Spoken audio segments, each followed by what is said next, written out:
So, hi everyone. Hola a todos. Bonjour tout le monde. Hallo an alle. Ciao a tutti. Всем привет.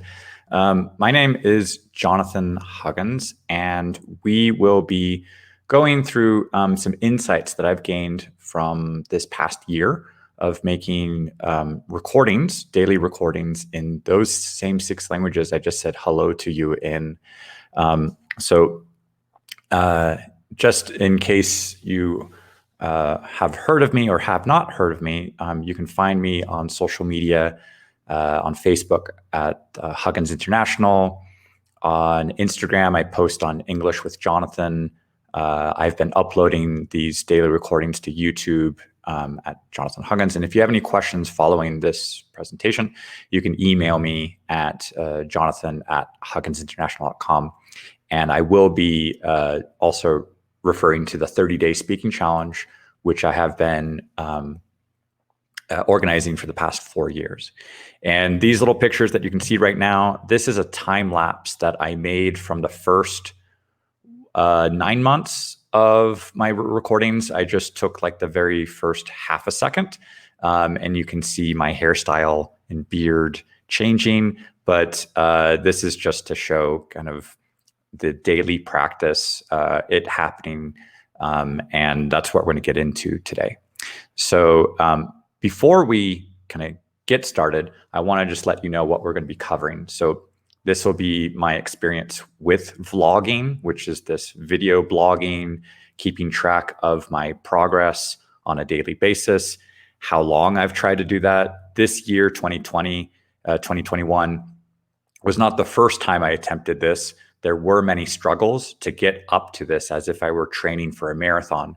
And I want to share some of the advice, the mindset advice that kind of helped me along the way, and how you can apply this as well to your speaking practice. And we'll also cover some of the typical obstacles and setbacks, because I realize it's not just roses and an easy walk in the park. There might be some things that get in the way and how to overcome those setbacks. And finally, we'll be talking a little bit more about the 30-day speaking challenge community that I've been organizing, and we'll have time for questions and answers at the end. So feel free to leave any questions you have that I'm discussing here, and I will gladly cover those at the end of this presentation. So I would say finally this past year, 2020, 2021, I finally figured out kind of these key insights about my speaking practice. And it was to keep things simple. It was really to embrace my mistakes, probe for mistakes, crash test things, not to be afraid of making mistakes, not having these perfectionist tendencies where everything had to be ready in advance, and that was leading to procrastination. So embracing mistakes really helped. Just kind of, this is where I am today, and then let's see how I can improve a little bit more tomorrow. Start before feeling ready. So this sense of ready, it can lead to procrastination.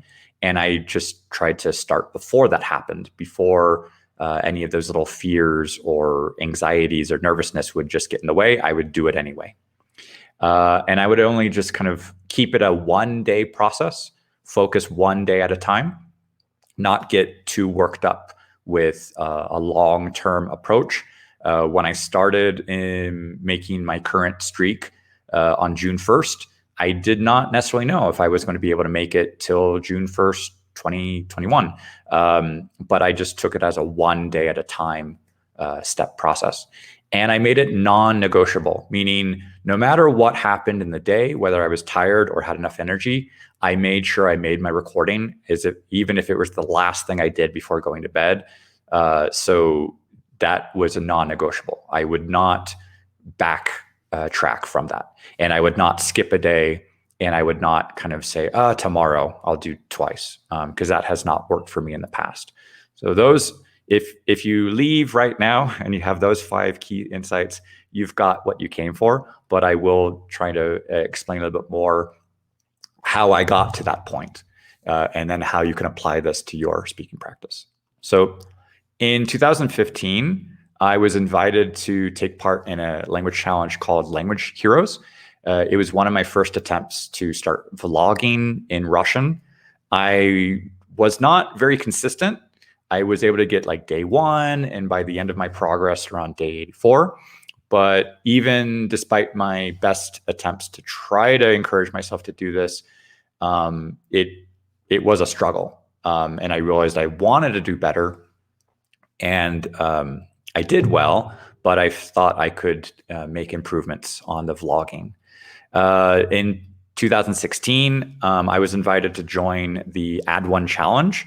And by the end of the first week, if any of you are familiar with the Add One Challenge, and which is now called the Fluent in 3 Months Challenge, you're encouraged to make recordings on day 0, day 30, day 60, day 90. And I decided at the end of the first week, my day 7, I wanted to be making recordings on a daily basis. So I was able to work myself up to like a 100-day streak. And I was very proud of that at the time. However, at the end of those 100 days, I went on vacation. My teaching schedule online started to really take off, and all those little routines and things started to fall apart. And I got burnt out. And at the same time, I was hosting a podcast that was very intensive. It was like 5 days a week. I was trying to do these uploads to YouTube. I was trying to work on several languages at the same time. And eventually it kind of fell apart. And that did take a hit on my confidence. It did take a hit on my kind of motivation to keep learning. And it wasn't really until about a year after that I had joined the Add One Challenge that a friend was interested in learning Russian. And on a whim, I said, would you like to record ourselves and see where we might be at the end of 30 days? And that's where the first 30-day speaking challenge got started. And now, as I'm speaking, we're in month number 50. So by the end of this month, by the end of May, I will have sent out 1,500 daily emails for this program. And it has been a work in progress, learning about habits, consistency, motivation, willpower, and just community support day in, day out. And this is where I did get a lot of starting to have a project to work towards and to help other people. As people were coming in and going, I was getting recommendations for different resources. So two of them actually, was these 2 great books, Atomic Habits by James Clear and The Power of Habit by Charles Duhigg. And I knew we were onto something with speaking practice on a daily basis, but I didn't realize that there was a lot of psychology that went into habits and habit formation and best practices, and that people had researched this and written books about this and blogs about this. So that was I was very enthusiastic to find out these tips and try to see ways we could integrate them into the challenge. So a few things that I've learned along the way through these books, for example, in the Atomic Habits, being 1% better every day can really have an accumulation of just overall improvements, and getting a system in place, which can also lead to engineering your environment, your learning environment, to set yourself up for success. Habit stacking, meaning that you are linking several habits together, things that you already do, and just try to take advantage of what you're already doing.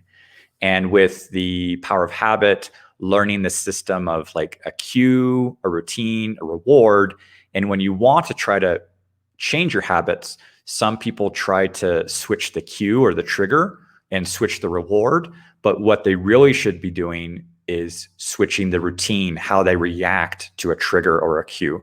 So for me, it was figuring out how to be more consistent, how to make my recordings earlier in the day, and trying to engineer that system and harnessing willpower, turning my speaking challenge into a keystone habit, meaning it was something I would do every day. And I've heard other people who participate in the challenge as it being an anchor, that it's something they do every day to stay motivated, and that my daily emails serve as a cue or a trigger to many people to say, okay, now we've got a dose of motivation. Now let's act on that and let's speak a little bit. So around 2018, I started getting a lot of these habit formation advice in there. And I figured I was still struggling with this. And I try to use some reverse psychology for myself to say, like, if I was still struggling and failing, why not try to fail on purpose? Why not try to fail at failing? I'll let that sit for a second.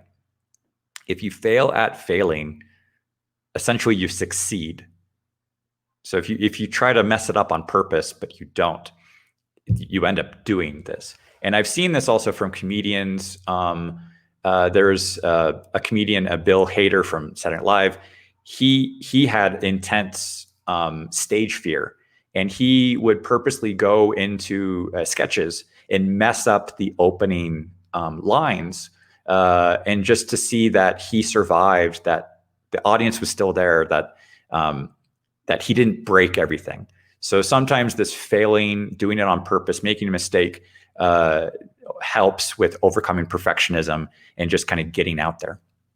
So I was realizing that my streaks at the time, I was still able to do about 6 months, but at some point it felt too complex. I was doing separate recordings. It wasn't always that easy to implement and keep going. It was time consuming making these videos, these individual videos. And I was still a bit perfectionist, and being a perfectionist, I was also prone to procrastination. So that didn't help. I had to change a few more things on my mindset. I can't laugh at this. I'm sorry. 2020 has just been like a huge COVID chaos, and everything everyone around the world, we had to just rethink everything, readjust, readapt, reinvent things. It was time to try something different. So this time around, June last year, I decided I was going to keep it simple, embrace my mistakes, get over the perfectionism, just show that I was making mistakes, show that I'm human, start earlier in the day before I was ready, focus on it one day at a time, and make it non-negotiable, like I said at the beginning here. And that's finally where things started to take off. I've made just a one-click recording for YouTube. I will seamlessly switch from one language to the next and then turn it off. And then without editing it, I will upload it to YouTube and just get that sense of check done for the day. And I want to share here with you about how you can apply this to your speaking practice. This isn't just about me and what I've accomplished these past 5 years. I want you to be able to walk away today with how you can apply all of this to your own speaking practice. So this advice is going to be great for you if you recognize that you're not getting enough speaking practice already, or you'd like to practice, but you don't know if you're ready or how to get started. Or you do practice, maybe you just realize it's not consistent, it's not regular enough. And finally, if you recognize that like speaking practice doesn't just have to be with a teacher or a friend, that you can do this in alternative ways, then this advice is going to be very helpful for you as well. Why is speaking practice so important? We hear these phrases in other languages, like in French, c'est en forgeant qu'on devient forgeron, meaning like it's through blacksmithing that you become a blacksmith. La práctica hace al maestro, Übung macht den Meister, la práctica rende perfetti. Those speak to a similar idea that you become a master through practice. The Italian kind of being perfect. We don't necessarily want to become perfect, but just the practice does help get you better over time. And the Russian here, the повторение мать учения, that it's the repetition that really is key to the learning process. So repetition, practice, doing something on a daily basis, that's what's key to a lot of these expressions, these maxims that we have around the world in various languages. So with that in mind, I want to look a little bit at some of the mindset blocks that might get in the way. So let me know of the following here, which ones you kind of identify with the most. So you should practice, but let's say I don't feel ready. I don't know enough words. I don't know enough grammar. Or I'm afraid people will make fun of my mistakes. So if I was going to record myself and share that with the world, somebody's going to make fun of me. Or if I just go to speak in a conversation, I'm afraid somebody's going to laugh at what I say. Or I don't know anyone I can practice with. That can happen. That's true if you're learning online. Or I'm too busy. I don't have enough time for practice. Or lastly, I'm not motivated. I feel lazy. It's too late to start. Okay. So which one of those do you think seems to resonate the most with you?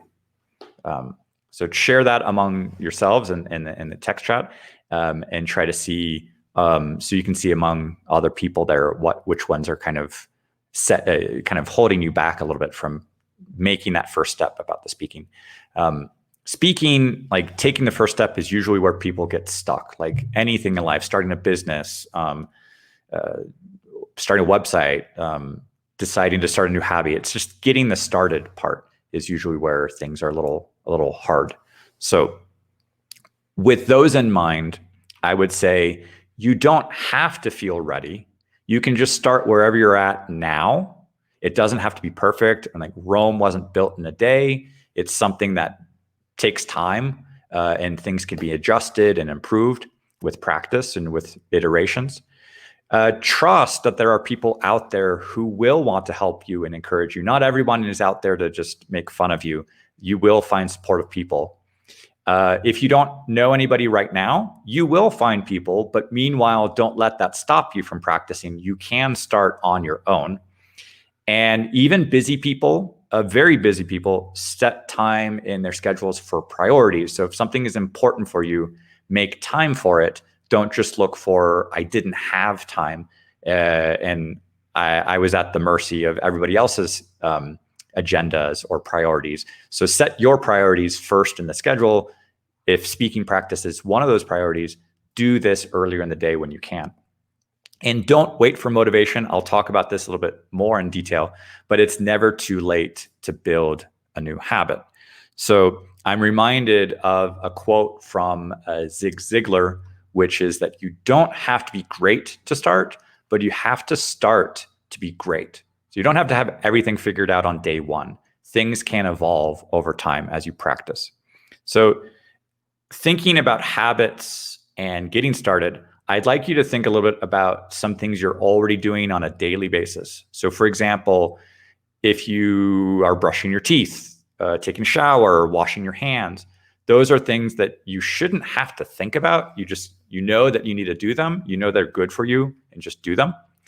Or think about little automatic reflexes, like you walk in a room and you hit a light switch, or you walk in your door of your apartment or your home and you already lock the door, or you get in a car, you put on a seatbelt, or you hear a buzz on your phone, you check for notifications. Some of those things you don't even realize that you're doing them, yet you're doing them. So how can we get your speaking practice to become like one of those things? And so how long have you had these habits and reflexes? Do you need motivation to do them? Do you have to think about them before doing them? So try to apply that to your speaking practice, to just make it a habit, make it a reflex that doesn't necessarily depend on your level of motivation, because motivation can be a bit like a roller coaster. We'll see this in a second. So your goal for speaking is to turn this into that automatic habit with minimal prep time. Don't necessarily mean like zero prep time. If you get comfortable improvising and speaking off the cuff, that's great.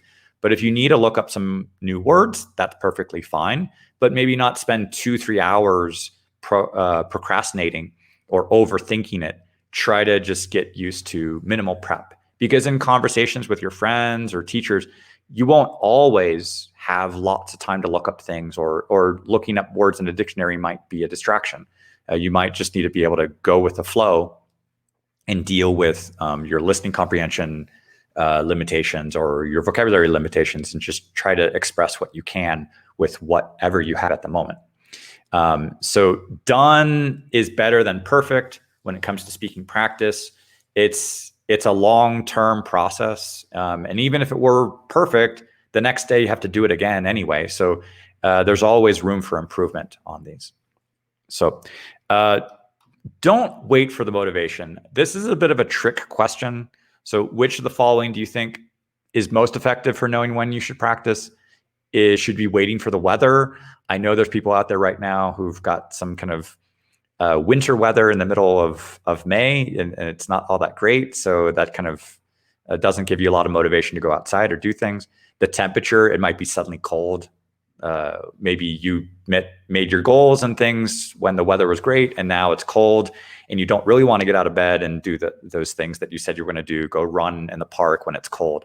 Your mood, maybe your mood is fluctuating left and right. So actually don't trust any of those things, because they can be fluctuating too much. They're just too variable that you shouldn't depend on them. So actually the trick answer here, it's your schedule. You need to put this stuff into your schedule your priorities, make it earlier in the day when you can, and don't really depend on these things that are fluctuating left and right, because that's not going to be an effective way for long-term success. So motivation is great. I don't want to discredit motivation, because it will help you get started. You can find different forms of intrinsic and extrinsic motivation. Where is it things from your school or your work or a new job or travel opportunities? That stuff will get you started, but eventually habit formation is what will keep you going and will actually increase your motivation over time as you see the habit taking root. So when should you be practicing? Well, practice early in the day, practice whenever you can, practice when you have more energy, when you can focus, when you have fewer interruptions and distractions. Try to multitask. Do this when you're doing other things like cooking or cleaning, walking. So every time is a good opportunity to practice. Don't necessarily wait for that one moment in the day. Try to integrate this throughout the day whenever you can. So this also reminds me of a quote from Aristotle, which is that we are what we repeatedly do. Excellence then is not an act, but a habit.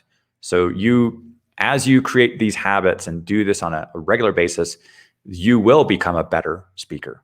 So now, when people do approach the speaking process and they want to start this habit, usually they think about like, okay, I'm going to get started on January 1st. And let's take a look at that a little bit of some problems that can get in the way there. So if you're going to fail at these resolutions, sometimes it's like, I'm going to go to the gym every single day. I'm going to cook 3 meals a day. I'm going to read 50 pages a day. Now that's kind of biting off more than you can chew. It's setting the bar too high for yourself. And it's going to just lead to frustration, and frustration can then lead to burnout if you actually carry through and do these things and then deplete your energy too fast, too soon. So yeah, don't bite off more than you can chew. Keep it realistic. Be aware of what you can actually do and manage. Don't overcomplicate it. Start simple, start small. Also, don't be too rigid with yourself. So if you did go to the gym 5 days a week and you miss 2 days, it's not necessarily all or nothing. Be flexible with yourself. Some is more than none. So don't discredit, like, I cooked 2 meals instead of 3. Okay, I did something. So maybe start small. Maybe start off with, let's say, go to the gym once a week. Cook 1 meal, read 5 pages. Start small, start manageable. And then this can lead to an increase over time as you see that was manageable. You could do that and feel more comfortable with it. So under promise for yourself, over deliver, and that will help you build momentum instead of having like a nagging feeling like I didn't do it, I haven't done it, I'm not good enough. What's wrong with me? This is not working. That's not going to really help. That's not going to really create a positive experience with the habit formation. So start with something smaller, build that up over time. Okay. So I've recently wanted to start running, and I realized I was overcomplicating things a little bit. So for example, on day one, I wanted to take everything with me. I had my backpack, I had my water bottle, I had my wallet, I had my coin purse, I had my keys, my cell phone. I selected a podcast, I had my headphones on. It was just way too much. So within a couple of days, I realized like I don't need all that stuff just to go for a 30-minute run. What I really need, just my shoes, my phone, my keys, and that's it. So I was really just keeping things simple and trying to apply this as well to the speaking process. Like what really do I need to get started? So in the consideration of like, what if there's nobody I can practice speaking with? That doesn't actually have to be an obstacle. So you can practice alone. You can practice with your pets, pictures of your friends. You can talk to the TV, respond to your favorite TV shows. You can use your Echo Dot and say, "Hey, Alexa, let's chat." Or what my kids do, they make conversations with their toys. Okay. So I know what you're probably thinking here. Like, isn't speaking meant to be with other people? Isn't that the point of communication? And I'd like you to just consider a little bit in the sports kind of realm. I mean, you have team sports like basketball teams, hockey teams, soccer teams, but don't those athletes, don't those team members have to practice individually? It's not always a team sport. They do have to practice like shooting hoops.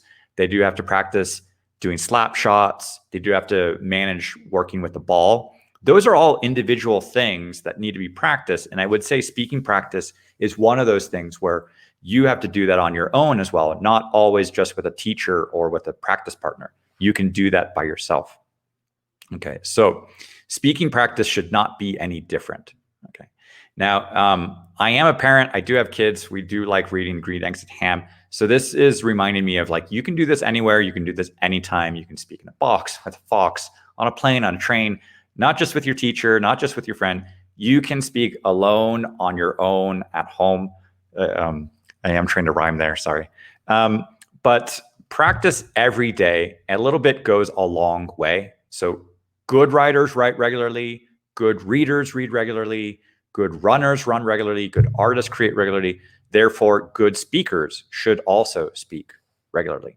So you don't have to do this alone. I know I'm saying like, go ahead and speak if you don't know anybody to practice with, but there is a community that I have been organizing, which is the 30-day speaking challenge. And this is online. It is anywhere, it's accessible anywhere in the world. And it is a community where we do practice. And in that challenge, there are daily emails with some advice, some speaking prompts that you can use if you don't know what to talk about. There's access to Google Documents for each target language where we share links to our recordings, and you can see some people are sharing some feedback on those recordings. We also have a very supportive online community in a Facebook group. We also have another one on Mighty Networks. And I'd like to just highlight a few of our members who I'm really, really proud of. So I'd like you to meet Barbara. She's joined the challenge at least a year now. She is from the US. She speaks English, and she's practicing Spanish. She's also started learning French. And she says that the community, it's a very supportive and uplifting team. And I'm really proud of her with her practice and also the support she's been giving other speakers who are learning English. And she's been a great asset to the community. I'd also like you to meet Kat. I think she's here today. And she's joined the challenge at least 13 times, off and on. But she speaks Slovak, and she's practicing English, Spanish, and German in the challenge. And she has been uploading also to YouTube and doing this challenge in more than one language. So it's not just for one language. We also have people who are budding polyglots and people who are learning more than one. This is completely possible. Once you do this habit in one language, you're able to do that again with other languages. I'd also like you to meet Sayaka. She blows me away. She's on Instagram posting like daily for at least like 2 years now. She's been in the challenge for at least 22 times. She's from Japan, and she's been practicing English. She's even become a teacher through just the community aspect and knowing that she really loves this whole process. And you can find her on Instagram. She's got hundreds of these videos. She's quite an inspiration herself. And I'd like you to meet Jessie. She's been in the program at least 25 months.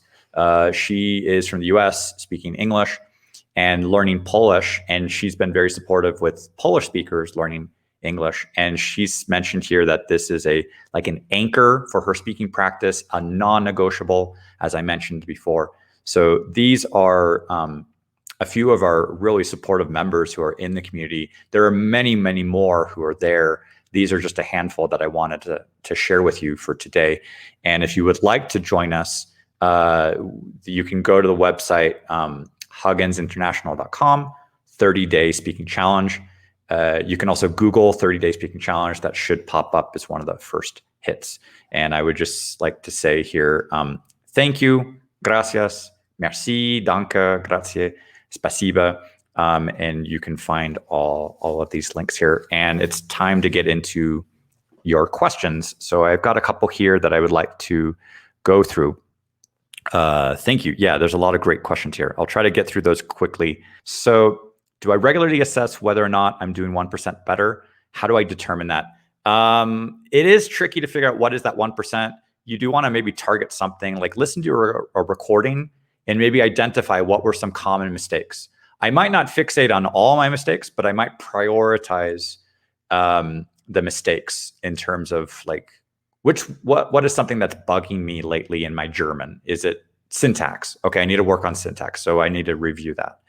I think a little bit in terms of the Pareto principle, where it's like 80-20. So if I can focus on the 20%, that would get me 80% of the results. That would be an effective place to start. So target something that would be useful. Maybe not just like something that's going to be annoying or frustrating, but try to be purposeful with the 1% that you target. For the 2 habit books you mentioned, do you continually reference these, or were they mostly a once through read? No, I do go back to them because with time, it's just like layers and like an onion or something. It takes time to process those ideas, let them sink in again and again, look at it from a different perspective. I definitely would use them as reference books, not just once. Another question here: how do you overcome your desire for perfectionism? It's an ongoing struggle, but taking action is definitely something helpful. Realizing that there are people out there who need help, who want to learn from what I'm doing, and me waiting to get it all perfect, I could die before that happens. So it's better to just take action, share what I know today, and help motivate people, and not let perfectionism stop me from practicing or not stop me from sharing what I know with other people. Okay. Were you to give one piece of advice, one practical step to do for someone just starting a language, what would it be? I do really like the speak from day one approach from Benny Lewis, that you kind of start getting a script together for yourself, get some ideas, what you want to say to talk about yourself, your interests, your hobbies, your interests, and starting to get to know another person. I think that's a good approach, that you can get a conversation started. And from that script, then you can move on to actually talking to somebody and sharing that, and then starting a conversation, a very limited conversation, but you can get started. And that will boost your motivation to keep going a little bit more. How do you educate your trilingual children, and which languages? What is the organization, and which languages are their mother languages? So my children were born in Mexico. That's where I currently live. Their mother is French Mexican. So they've got those 2 languages, Spanish and French at home, and at their school. Their school is also French-Spanish bilingual. They do have English lessons, but it's a 3rd language at the school, and English is mainly with me. I speak to them in English. I do encourage them to speak back to me in English, but that doesn't always happen. They do respond to me in Spanish and French, but I try to encourage them with things like book reading, playtime. There was a really great presentation earlier today that I would recommend about kind of raising children in a trilingual environment as well. I do have other things I would share probably for another presentation, but yeah, helping children learn. They don't quite have all the same obstacles and setbacks that adults usually do, where we have memories of painful school experiences where you were embarrassed or a teacher made fun of you, and then it's hard to kind of let go of that stuff. So when I'm coaching adults, it's usually trying to kind of heal some of those things and just feel confident again, feel comfortable speaking again, and not let those negative past memories get in the way. What do you do when you feel like there is a small lack of motivation? How do you solve this issue? How do you remotivate yourself? So if it's a small lack of motivation, maybe do it anyway. Like, do it even if you don't want to. So something like make your bed in the morning, just do it anyway. Take a shower, do it anyway. So it's those little things that, like, deep down, you know it'll be good for you. And whether you don't feel like doing it, but you do it anyway. Sometimes I don't feel like going to the gym. I'm not motivated to get out of the bed. It's late. I didn't sleep enough last night. But I don't regret having done it. So once I get to the gym, once I'm there and I know that my coaches will be very helpful and enthusiastic to see me, I know that after that session, I'm going to be very happy that I did it. So if the motivation is lacking to start it, at least motivate yourself to realize, like, after I do it, I'm actually going to feel good about this. Or I don't feel like going for a run, but I know that at the end of that run, I am going to feel good about having made that decision. So as I mentioned, like, try not to be too focused on the motivation part. Try to get this into a schedule where you are, not waiting for motivation. Just like, okay, it's this time, I'll do it, and without thinking about it too much. What about making short videos for Instagram? I do that. Instagram has helped me with like a 1-minute approach. They have expanded things, like you can do the IGTV for like 10 minutes or even more. You can do IG Live and talk for an hour. So yeah, starting small with Instagram has been a good approach. I've also used that for myself, where I wanted to get teaching videos out there on Instagram, and then I want to build that momentum up for YouTube for longer videos. And I'm still kind of stuck on the Instagram kind of shorter content. But Instagram is a perfect place to share. It's also very social if you're using the hashtags and interacting with people and commenting and getting feedback. So I would highly recommend using Instagram as well. Is there a danger that without receiving immediate feedback that you're reinforcing errors? That's a great question. That really is a great question. There's a lot of people who don't necessarily know what's going to happen if they don't get the feedback. And I do refer back to journaling. Do you only journal and write down and do writing practice because you're going to get feedback? Probably not. I mean, if you're going to be journaling and writing and realizing, like, going through grammar drills and sentence writing drills and spelling drills, maybe nobody's going to look at that your notebook at all. But does that stop you from practicing your writing skills? Hopefully not. And I would say with speaking as well, it's great if you get feedback. It's really great if you can get that. But even then, sometimes feedback can be very overwhelming because people are like, I got a whole report, now what? And so they can feel a bit overwhelmed. So feedback is really touchy in terms of too much, too little. It's kind of the Goldilocks of what's the right thing. Everyone is a very individual preferences on what they're going to do, what's going to motivate them, what's going to discourage them. So you do need to find the right people that you can trust for feedback, and it might not happen on the first try, but I certainly would not say let the lack of feedback stop you from practicing in the first place. Practice anyway. I put it like a message in a bottle, put it out there. Hopefully you'll get feedback eventually, but it might not. Don't let that stop you from practicing. How do you practice your conversation if you cannot find people to practice with? Do you record yourself speaking? Do you speak to your pet, or there's something else? Yeah. So a lot of these recordings that I'm making are monologues. I'm expressing my ideas, talking about what I did for the day, talking about a topic we might have that might be trending. So even if it's not necessarily part of a conversation, I'm getting myself ready for a conversation. And then when the conversation can happen, that will be great. And there's lots of places out there for finding conversation partners, like italki, HelloTalk, Tandem, putting messages in local Facebook groups where you live, Sieved or expat community Facebook groups. Just put messages out there. Hopefully, you'll be able to find somebody.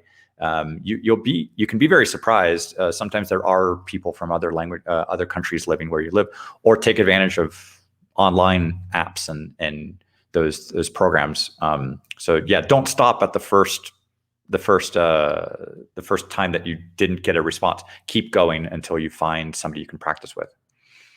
How do you get over the feeling of not being ready or feeling too incompetent to start speaking? Start smaller.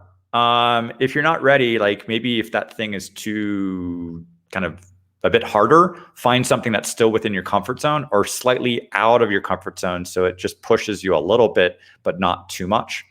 And if it's incompetent, target something. Find a specific area that you would like to focus on. If it's one of your hobbies, if it's one of your interests, if it's something that you're doing on a daily basis, try to find some competence in that area. Target that part where you want to speak about this. Things that you're likely to speak about in your conversations as a native speaker with other people.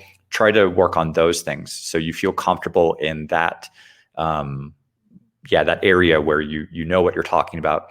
And then as you target that can expand a little bit and your confidence can build up a little bit more on there. Okay. Where can we go for feedback on our videos of us practicing speaking? The 30-day speaking challenge community is a great place to get some of that feedback. We do a lot of reciprocal kind of I scratch your back, you scratch mine kind of approach, and as a community support. However, I do notice sometimes you might want to go out and hire somebody like a teacher, find a teacher who would be willing to look at your video if you're taking in the context of if you're taking lessons with them as well. Okay. If I do not have enough level to speak something on my own, is it okay to translate a sentence from English to German or back and forth? Yes, I have used Google Translate before. Translation is not a problem. If it gets you started, it's perfectly fine. I do see people scripting as well and reading out loud. That's a great way to get started as well. If you're not comfortable improvising what you want to say, you can start with translations and you can work on pronunciation and things like that. And what sorts of things do you make the videos on? There's a whole variety of topics. At this point, as I mentioned, I've written probably about 1,500 emails. That doesn't only mean that there's 1,500 separate topics, but we have repeated a couple things here and there, but we're constantly looking for new things to talk about and variety. And we ask people from the community also generate questions as well. How long should it be per day? How long? I might be between 5 minutes and 25 minutes, depending if I like the topic or so. And oh, wow, I still have lots more questions that I'm not going to get a chance to get through here. And I've got about 30 seconds left. Thank you so much for all these questions. I will probably take these. And if you can also visit my website or my YouTube channel, I will try to finish answering some of these questions. They're great questions. Thank you so much. And if you can check out on social media, check out the 30-day speaking challenge, hugginsinternational.com/30-day speaking challenge, and hit me on social media. Take a picture of this presentation if you liked it, and send me an email as well. Thank you so much for being here.